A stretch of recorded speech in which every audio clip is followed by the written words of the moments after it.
नमस्कार दोस्तों, स्वागत है आपका दीप एजुकेशन चैनल में। और हम बात करने वाले हैं एसएससी की सीजीएल भर्ती के बारे में। जी हाँ, सीजीएल भर्ती है जो कंबाइंड ग्रेजुएट लेवल टेस्ट होता है, जो स्नातक बच्चों के लिए है।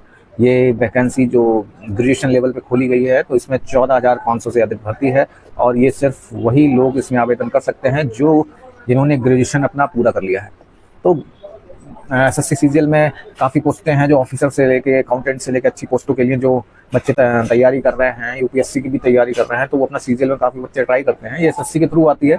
एसएससी 3 कैटेगरी में परीक्षा कराती है। एक तो 10वीं से होता है, जो एमटीएस वगैरह में होता है। उसके बाद एक स्टेनो पद के लिए होता है, वो 12th लेवल से होता है। मगर जो अब एसएससी सीजीएल आई है, वो कंबाइंड ग्रेजुएट लेवल टेस्ट जो है एग्जामिनेशन है, तो उसमें ग्रेजुएशन होना अनिवार्य है।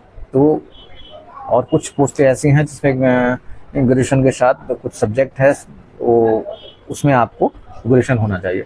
तो मैं आपको बता दूं कि ये 9 जून से ये वैकेंसी ओपन हो चुकी है और ये 4 जुलाई तक चलेगी। 4 जुलाई तक ये वैकेंसी चलेगी। तो मैं सभी जितने भी अभ्यर्थी हैं, जितने भी आवेदन करने के लिए हैं, तो मैं उन सब बच्चों से यही कहूँगा कि वो अपना फॉर्म डलवा लें। 9 तारीख से ये इसकी ऑनलाइन प्रक्रिया पूरी तरह से शुरू हो चुकी है और ये 4 जुलाई तक चलेगी।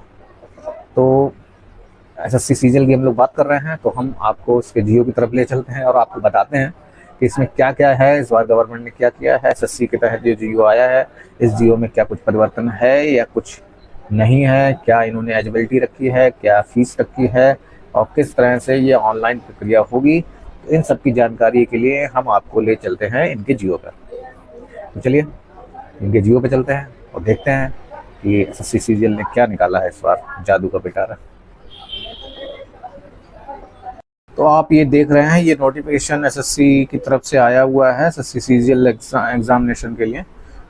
तो ये आप सामने ये वेबसाइट उन्होंने जो दी है ssc.gov.in, उसके बाद नोटिफिकेशन उन्होंने बताया है। ये नोटिफिकेशन उन्होंने लिख के दिया है, कंबाइंड ग्रेजुएट लेवल एग्जामिनेशन 2025 के लिए ये है। Date of submission of online application की डेट है वो 9/6 से 4/7/2025 तक चलेगा। 9 जून से 4 जुलाई तक ये एग्जामिनेशन ऑनलाइन एप्लीकेशन आप डाल सकते हैं। Last date of time of receipt of application दिया है, तो वो 4/7 डेट दी है। इसके बाद last date of time of making online payment fees जो है, उसके लिए इन्होंने एक 24 घंटे का टाइम और दिया है, यानी मतलब उसको एक दिन बढ़ा दिया है। 5/7/2025 तक आप ऑनलाइन फीस पेमेंट कर सकते हैं। एक करेक्शन विंडो भी इन्होंने खोलने के लिए है, तो इन्होंने करेक्शन विंडो की भी डेट इन्होंने दी है। आप इसमें देख रहे हैं कि 9/7/2025 से 11/7/2025 तक करेक्शन विंडो रहेगी। जो करेक्शन विंडो है ये 3 दिन चलेगी इनके हिसाब से। उसके बाद जो टेंटेटिव शेड्यूल उन्होंने जो टायर 1 और टायर 2 का दिया है, तो आपको बता दें टायर 1 और टायर 2 जैसे प्री और मेन जैसे एग्ज़ाम है, उसी तरह से इसमें एसएससी सीजीएल में होता है। ये फेज़ 1 है। तो इसमें टायर 1 जो एग्जामिनेशन डेट का उन्होंने जो टेंटेटिव डेट बताई है, वो 13 अगस्त से 30 अगस्त के बीच में होने की संभावना है। उसके बाद अगर हम लोग टायर 2 की बात करते हैं, तो टायर 2 का जो एग्ज़ाम है दिसंबर 2025 का इन्होंने डेट रखा है। उसके बाद उन्होंने एक टोल फ्री नंबर भी दिया है आप लोगों की हेल्प के लिए, कि आप लोग इस टोल फ्री नंबर पर कॉल करके कुछ हेल्प ले सकते हैं। तो अब हम आपको बता दें जो डिटेल ऑफ पोस्ट उन्होंने दी है वो आपके सामने है। इसमें कई विभागों में कई पोस्टें हैं, तो जिसमें एज लिमिट भी इन्होंने बताई है। किसी में 20 से 30 है, किसी में 18 से 30 है, किसी में 18 से 27 है। तमाम तरह की पोस्ट हैं, उसके लिए अलग अलग एज की लिमिट है।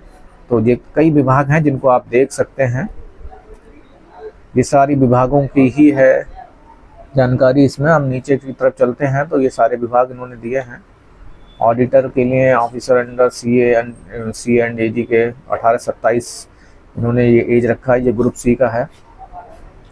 अब उसके नीचे आ जाते हैं, तो हम लोग बात करते हैं नेशनलिटी के बारे में। तो नेशनलिटी जो है इसमें इंडियन दी गई है। अगर कोई अभ्यर्थी नेपाल और भूटान से है, तो इस पर अगर आपको जरूर पढ़ ले।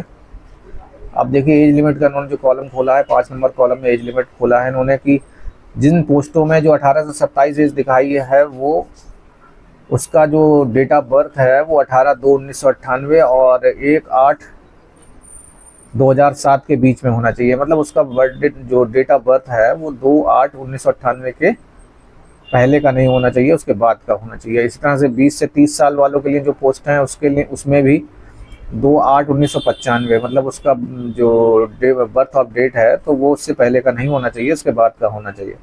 इस तरह से 18 से 30 वाला दिया है, इसी तरह 18 से 32 साल वाला भी दिया है।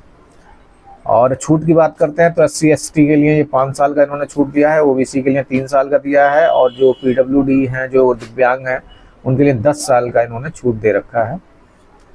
तो ये पूरा छूट का ये पूरा कॉलम आपके सामने है, तो आप इसमें अपना पढ़ सकते हैं। मैं जियो उस पर ग्रुप पे भी डाल दूंगा। नीचे की तरफ चलते हैं। अप टू 40 ईयर एज, कुछ पोस्टें हैं जिसमें 40 साल तक की एज के लिए भी है, और कुछ 45 साल, ये इसमें आपको जो एज इलेक्शन मिलता है उसके तहत है। नीचे की तरफ आप चलते हैं।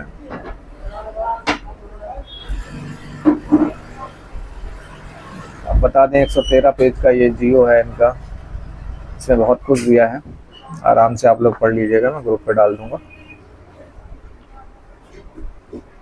अब नीचे की तरफ चलते हैं।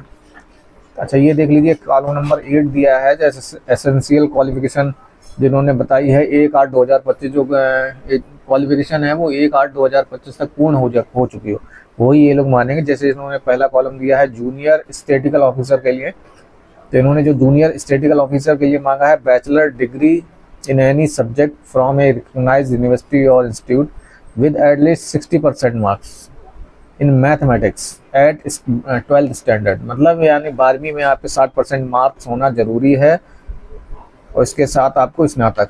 अगर इसमें दूसरा इन्होंने कॉलम दिया है bachelor degree in any subject, और उसके बाद जो सब्जेक्ट है वो स्टैटिक्स, वो सब्जेक्ट होना चाहिए, उसके साथ उस सब्जेक्ट के साथ एक डिग्री आपकी होनी चाहिए।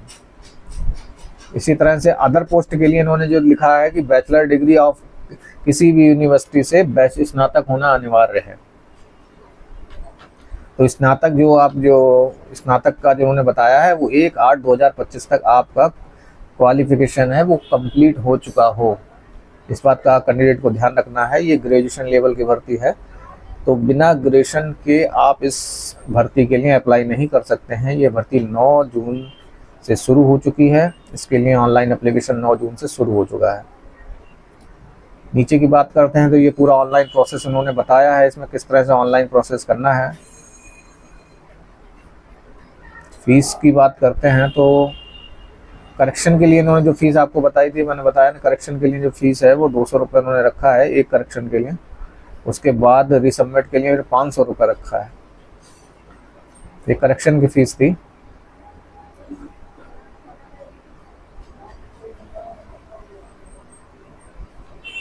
ये नीचे इन्होंने दिया है पूरा। अब ये सब्जेक्ट जो इन्होंने पूछा है टीयर 1 एग्जामिनेशन के लिए, बता दें 2 फेज़ मैंने आपको बताया था, 2 फेज़ होते हैं जैसे प्री और मेन की तरह, इसमें भी 2 फेज़ हैं, टीयर 1 और टीयर 2। तो आपको बता दें जो टीयर 1 में सब्जेक्ट जो आपके एग्जामिनेशन में आने वाला, जो पेपर में आने वाला है, वो जीके का है और जनरल अवेयरनेस का है, क्वांटिटेटिव एप्टीट्यूड में जो मैथमेटिक्स भी है इसमें, और इंग्लिश कंप्रेहेंसिव का भी इन्होंने 25-25 नंबर के चारों आपको पार्ट दिए गए हैं, और टोटल मार्क्स ये 50-50 का, यानी मतलब 200 नंबर का ये पेपर है। 1 घंटा 20 मिनट का पेपर होता है। टीयर 2 में वही बच्चे भाग ले सकते हैं जो टीयर 1 को क्वालिफाई कर लिए हों। बता दें आपको फॉर्म डालने वालों की संख्या कम से कम 30 से 40 लाख होती है, मगर जो मेहनत करते हैं वही बच्चे इसमें आगे निकल पाते हैं, और मेहनत करने वाले बच्चे बहुत ही कम संख्या में ही आते हैं जो टीयर 1 को पास कर लेते हैं। तो हम लोग आ जाते हैं एप्लीकेशन फ़ीस पर। एप्लीकेशन फ़ीस की बात करें तो इसमें कॉलम नंबर 10 देख सकते हैं आप, इसमें 100 रुपये की फ़ीस इन्होंने रखी है फॉर्म अप्लाई करने की। तो और वुमेन कैंडिडेट के लिए ये फ़ीस जो है फ़ीस से एग्जम्प्टेड है, यानी मतलब वुमेन कैंडिडेट को किसी प्रकार की, SC/ST कैंडिडेट को किसी प्रकार की कोई फ़ीस नहीं देनी होगी। तो जियो दिखा दिया है और सारी डिटेल्स जियो में मौजूद है। तो मैं सभी अभ्यर्थियों से, जो भी आवेदन करता है, मैं सभी से यही कहूँगा कि सीजीएल भर्ती स्टार्ट हो गई है, तो सभी लोग इसमें ऑनलाइन आवेदन करना सुनिश्चित करें। और जो भी नई वैकेंसी है, जो भी नई इन्फॉर्मेशन है, या किसी भी स्कीम के तहत जो भी आपको योजनाओं की जानकारी मिलती रहती है, उसके लिए आप इस चैनल को सब्सक्राइब कर लें, फॉलो कर लें। किसी प्रकार की दिक्कत हो तो आप कमेंट करके उसमें पूछ भी सकते हैं। Thank you.